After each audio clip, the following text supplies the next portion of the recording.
I was on there and I found Milo, and he's so cute. And he was like this little itty bitty black dog with a brown eye and a blue eye. Now we're on to our story time segment where we talk about how we got our dog, Milo. Yeah. Anyone who knows us knows that before there was Milo, there was Ace. And Ace was a very important part of our lives. Had Ace since I was a senior in high school, I think. And we're seniors in college now. Yeah. But yeah, when we transferred here from UNC.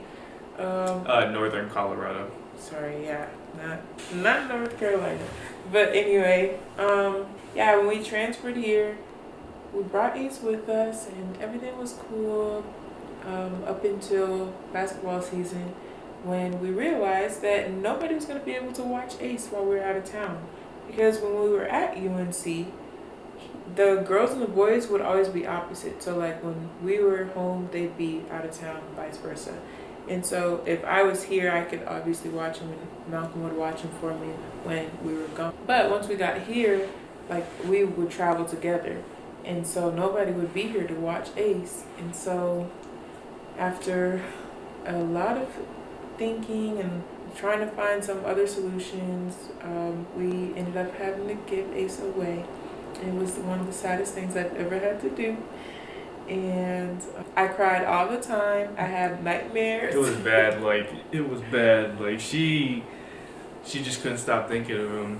Like at least I want to say maybe 2 weeks straight. She was like, oh, Ace, Ace, Ace, Ace, Ace, crying, Ace, Ace, crying, Ace, crying, Ace. Yeah, it was a lot. She was going through it, and I understand. Yeah. It makes sense. He was a good dog.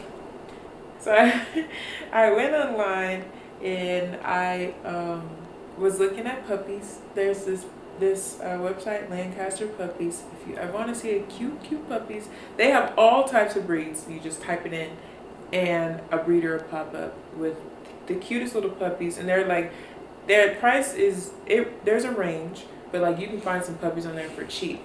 And I was on there and I found Milo, and he's so cute. And he was like this little itty bitty black dog with a brown eye and a blue eye, and I was just obsessed. And I knew I had to have him. And so I sent a picture to Malcolm, and she asked if it was cute. I was like, oh yeah, it's cute. We're not getting it though. That's what we thought. But I decided that we were gonna get him anyway. And so I contacted the breeder, and that night actually we finalized everything. So I was up for that whole night pretty much getting Milo. But yeah, and so he came in like April, which is like a few months after. And he's just like the cutest little sweetest puppy. He never barks. He's not really a puppy, he's a year. I don't know if that's still considered a puppy, but he's just so sweet and he's so well behaved. Doesn't bark. Only barks when somebody knocks on the door, which is good. Like he can tell Malcolm when somebody's at the door.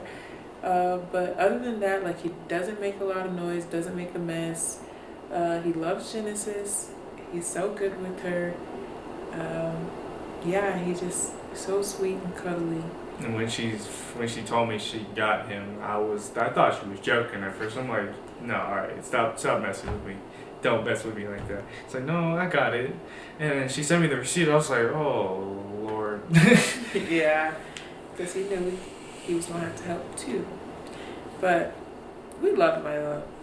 So he's a good dog. Yeah, he's does good things around here. He's super sweet. If you enjoy videos like this, click right here. And if you want to listen to the full podcast, click right here.